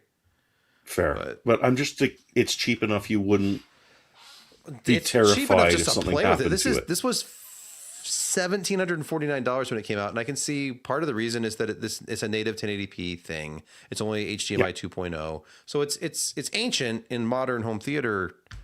But at that price, I'm like, Yeah. is this a scam or is this actually worth getting? Which is why I brought it up. One of these, yeah. Like, I'm kind of curious. And years ago, I did a review of an Acer branded ultra short throw projector, and it was one of these where it has like a non-replaceable backlight. This one claims 25,000 hours of awesome entertainment, but once it's gone, it's gone. This is disposable, but it's going to last you for a few years, and it's $280. So you can't go wrong. The ones that they sell, like I went into Best Buy recently, and I was just like, hey, what do they have for projectors in here? And most of the projectors are sub 1,000 lumens when they're Yes. anywhere near this Oh. cheap. At $500-600 Canadian, they're usually 1,000 tops, usually 8. Yeah. So Yeah, this just is- for that, this- and the fact they're not lying about, it's totally 4K. No, they're just saying it's native 1080p. You can feed it a 4K signal. You're not going to get it, but you can feed it one. I don't know. And yes, this is Canadian. so so this is the like Americans almost can free in America then. Yeah. Check Newegg.com and see if they're doing them down there. By the way, before But yes, this is a Canadian pick. So yes, that the price Canadian is prices, and then Eddie in the chat, it's like 4K in, 1080p out. It's like asking for a steak and getting a TV dinner. Sure. However, yeah, but if you ordered a steak at $10 and it turns out as a TV dinner, you didn't do too badly. there's a reason why there is no actual 4K content. I watched a YouTube video recently. I should find it so I can make it a pick one of these weeks. But 99% of even UHD Blu-rays are 2K. Oh, it's upscaled. Crap. Because all movies for a very long time have had their intermediate cut for post-production work at 2K. Yep. And one of the reasons is because of the whole retinal, basically in a theater, if you haven't been into a theater lately, they're not exactly the biggest screens in the world. And people often sit pretty far back. At that point, you can't even differentiate the resolution. So it's just, who cares? They know that 2K is enough for it to look acceptable in the theater. And the 4K re-releases are just to sell copies. They're just upscaled. Because Josh, you remember the original 2K. argument about this way back in the day? There are very, very few actual 4K movies that you can buy, but almost everything on streaming and most UHD Blu-rays are actually 2K upscaled. So just calm down. 1080p is very close to the actual native resolution of whatever you're watching. And I had a 1080p projector at the same time that I had a 4K TV. And I would take the size over the perceived improvement in clarity. Resolution. Yeah. That's what she Oh my said. God, I should buy one of these. Yes. for the In fact, bar. that is what she said. No, My wife was just like, this is awesome. For some reason, I don't know what it is. My wife says that size matters a lot to her. She would rather have the big picture on the wall than the little TV with high resolution. So And she brings that up a lot, doesn't she? I don't know. She did actually. I wonder why. All right, Kent, please, your pick of the week. So my pick may be a little controversial, but the controversy surrounding this company is sort of in the past. EK, they've been bought essentially by a company called LM Tech. LM Tech is not going like Chapter 11 to absolve themselves of EK's debts. They're actually paying off EK's debts, starting with former EK employees and still current employees who are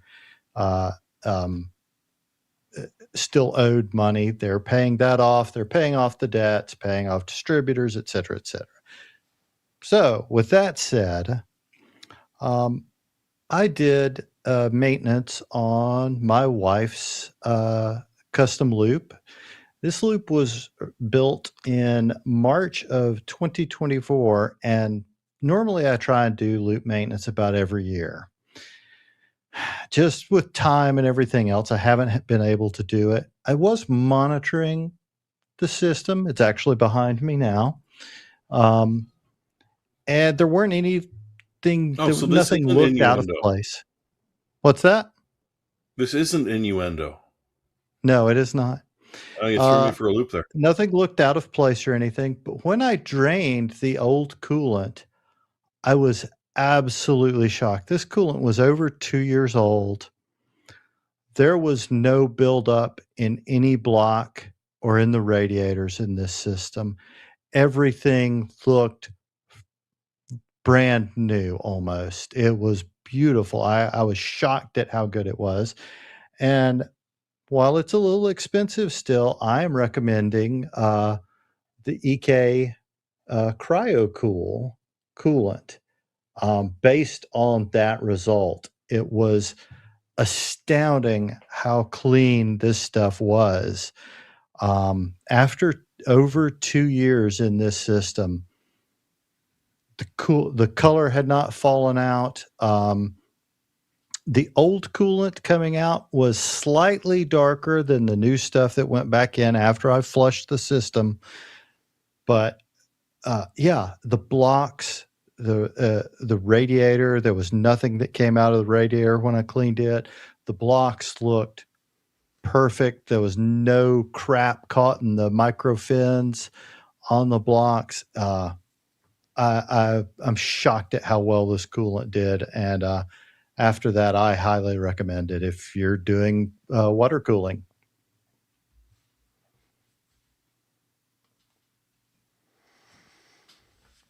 So that's the EK CryoFuel, which apparently is about $32 each. It's $65 yeah. for a 2-pack. Yeah. But I mean, apparently it lasts for 2 years, so you can't go wrong. All right, I have not really a pick, but sort of a warning. I wouldn't call it an anti-pick. This is something that can be good, but also can be very, very bad. So there is. You're going to call the podcast out on the podcast. No. Well, How dare you? No. So I watched a Project Farm video a few months ago about water filtration pitchers and things. And the number one tested product is called Zero Water. And it's this absolutely massive 5, It's crap. however, stage filter that will literally take almost anything and get it down to like 0.00 particulate rating from the little meter it comes with. Anyway, it really does work. It doesn't matter what you put in it. It gives you crystal clear water that has like no taste at all. The filters are kind of expensive. They're cheaper than what I'm seeing here. Like on Amazon, it's about $12 a filter if you buy a 4-pack. So it's not that bad. They can last, depending on how you use it, maybe a couple of months on one filter, probably less. I think they want you to change them every month. So $12 a month for crystal clear water. It sounds really good. There's one tiny problem. So a few days ago, I started to become aware of a pretty foul smell in my kitchen. And then we started searching everywhere. We're cleaning countertops, and I'm cleaning and re-cleaning the stovetop, thinking it was some food that got spilled because we have a glass top stove. And I'm like, maybe something was burning on the burner. Nothing in the oven I can find. I'm looking behind appliances. It smelled like decaying fish. So I thought I'd spilled some fish somewhere. And it turns out that zero water filters, however they're doing this filtration, there's just this natural chemical reaction that happens over time where basically it is producing the same chemicals that decaying fish produce. So if you don't change the filter often enough, it reeks, and then everything I had put in it reeked. So my coffee maker smelled like fish. My electric water kettle smelled like fish. Anything I'd made with the water smelled like fish. So I'm like tracking this. I ended up throwing the water kettle away because I couldn't get the smell out no matter how many times I washed it. It was horrible.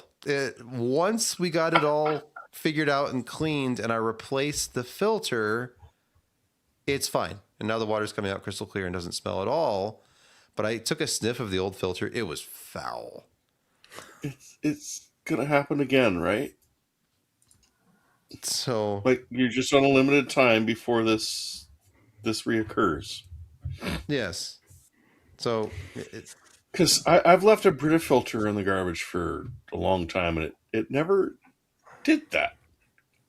no. They just, in the past I had Brita and I had Pure, and over time my hard water wasn't really getting filtered anymore, and I drink it and like, this just tastes like water out of the tap again. Yeah, I so know I you need to throw get it a new out, you filter put in it there. back in. Yep. And the zero water, it just started to stink horribly. That's so just- trimethylamine, or what, I don't remember the actual acronym for that, but that is the chemical that it releases, and it's the same thing that apparently decaying fish releases. Methylamine? So yeah.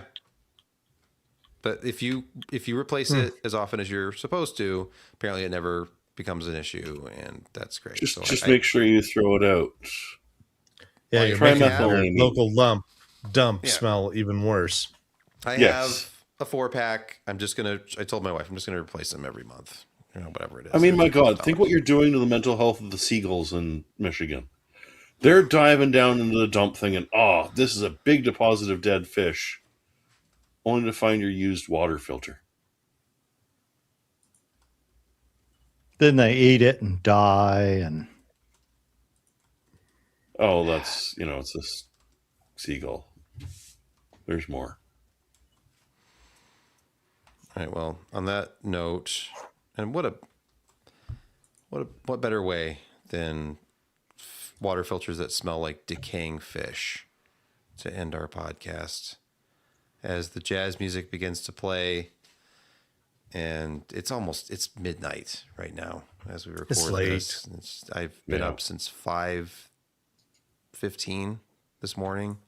You've gotten a little sun, so Got you're baked in probably the a little sun tired. again Yeah. today. I mean, I didn't get baked in the sun. I mean, I got sun baked without the benefit of even a light beer. So that is all that I have to say. Any other comments from anybody?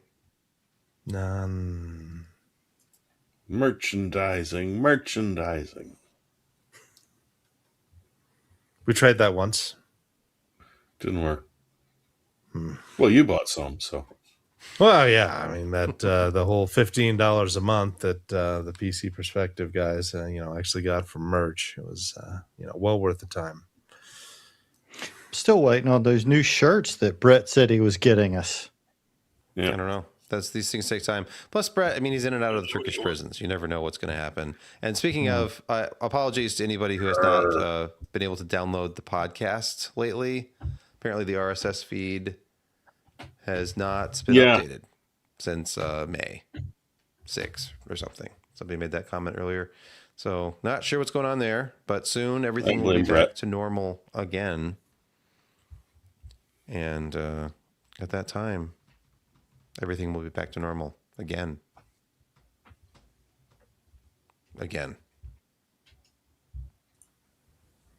Yay. Good night. Good night, everyone.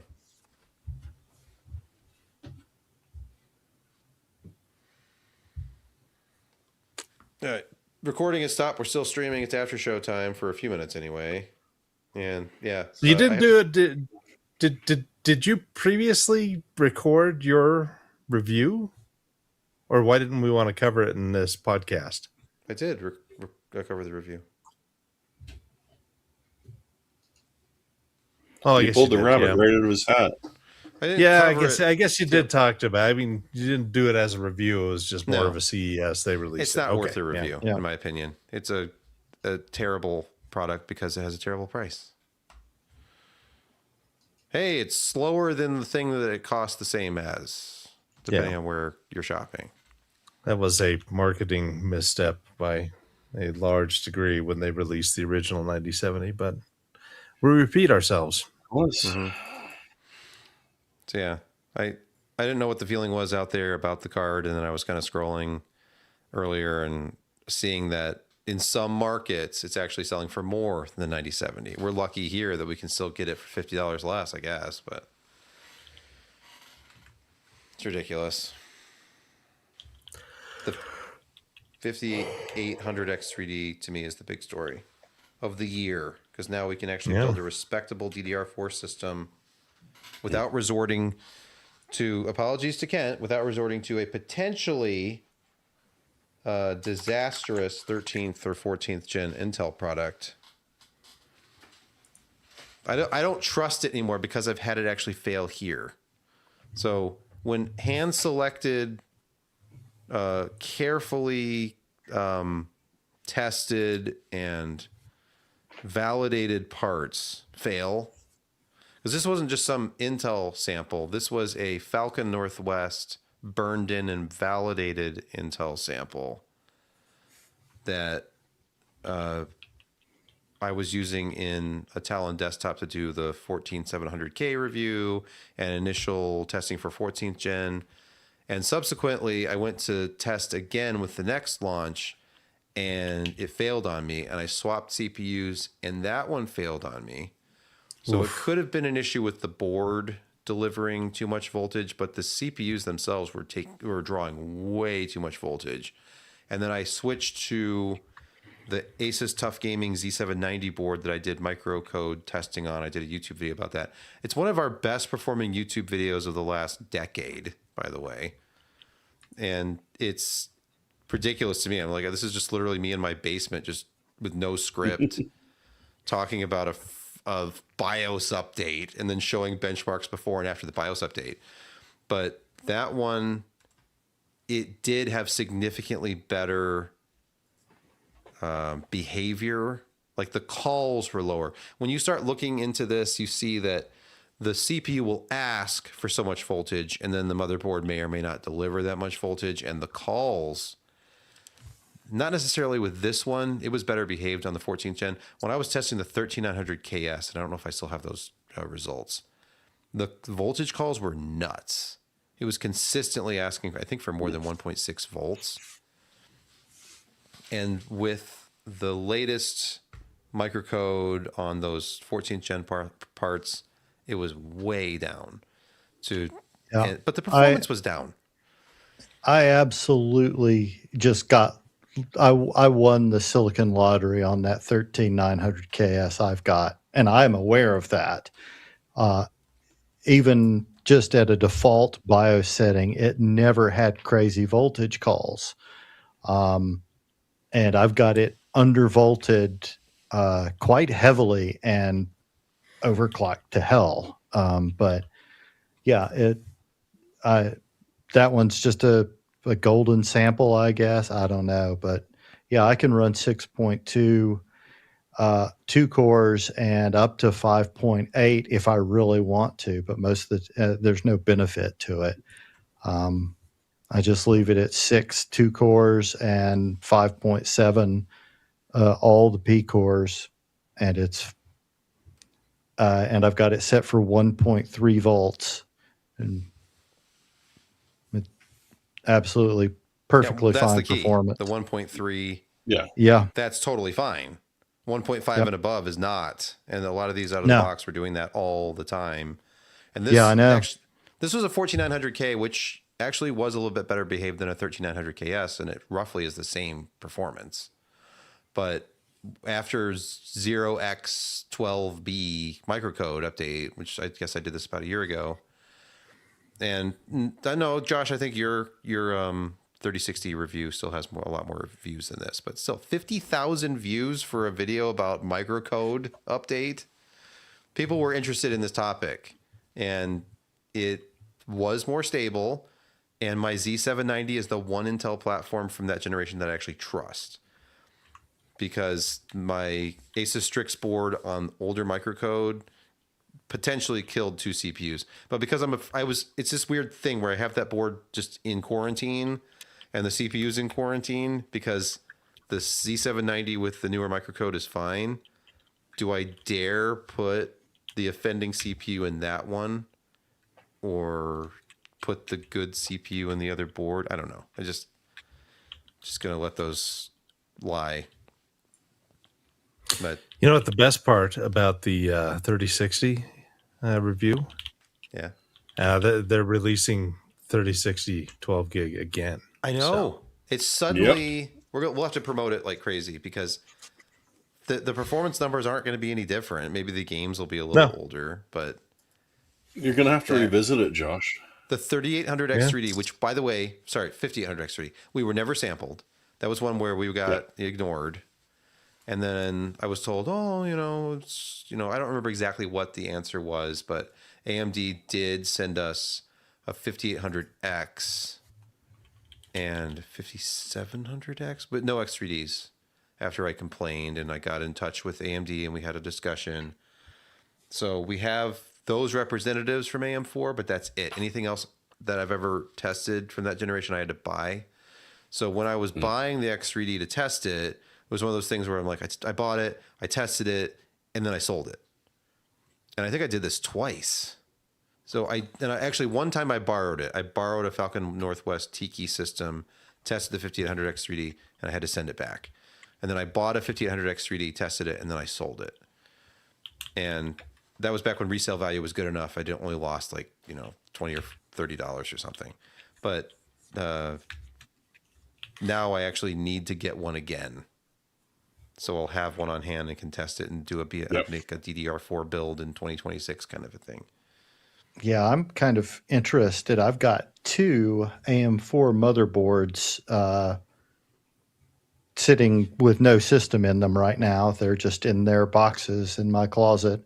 They've had systems before, but they've all been taken apart at various times, and I'm just like, I need to do something with these. And I'm sure you have some DDR4 laying around. I've got a fair amount of DDR4 laying around. So it's looking at like AM4 motherboards. There's a lot out there. They're not expensive. The DDR4 is out there, and you probably already have some. And if you don't, I'm sorry, because it's 2 or 3 times as much as it was a couple of years ago. But it's still a hell of a lot cheaper than DDR5. And the platforms are very mature at this point, and that new processor is. You can't get a 570X anymore, but you can get the B550. No, B550 is fine. Still good. Yeah. That's not bad. Now, did we make mention of the confusion of the 770 X3D? No, we didn't even talk about Seven, that. did we? 7700 X3D. Yeah. Or yeah, the I don't think 770. we talked about it. No. Because I'm sorry, you're saving $20 for half a gig. Yeah. What? I mean, I'm sure they're just crap. We can't sell these again at the full frequency, so we got to drop it down to a stable frequency. And we'll just cut $20 off. I did. Let's face it, enthusiast PC hardware is an afterthought right now. We get what we get, and we don't throw a fit because they're not doing this for us. They're doing it for data center and AI. And then, well, okay, you gamers, you can have what's left over, I guess. Oh, Jensen. Well, GeForce made us, and you guys weren't even paying for it. Your parents were paying for it, but then you grow up to be real human beings and developers and buying real graphics cards. Like, dude, ouch. First off, I paid for it. My parents didn't pay for it. My parents paid for Apple IIe. I predate that. Oh man, that's just a kick in a sensitive area. It's like I get what you're Star Trek saying. 6. It's like Spock and Kirk talking to each other in Star Trek 6. Like, have we become so old and so inflexible that we have outlived our usefulness?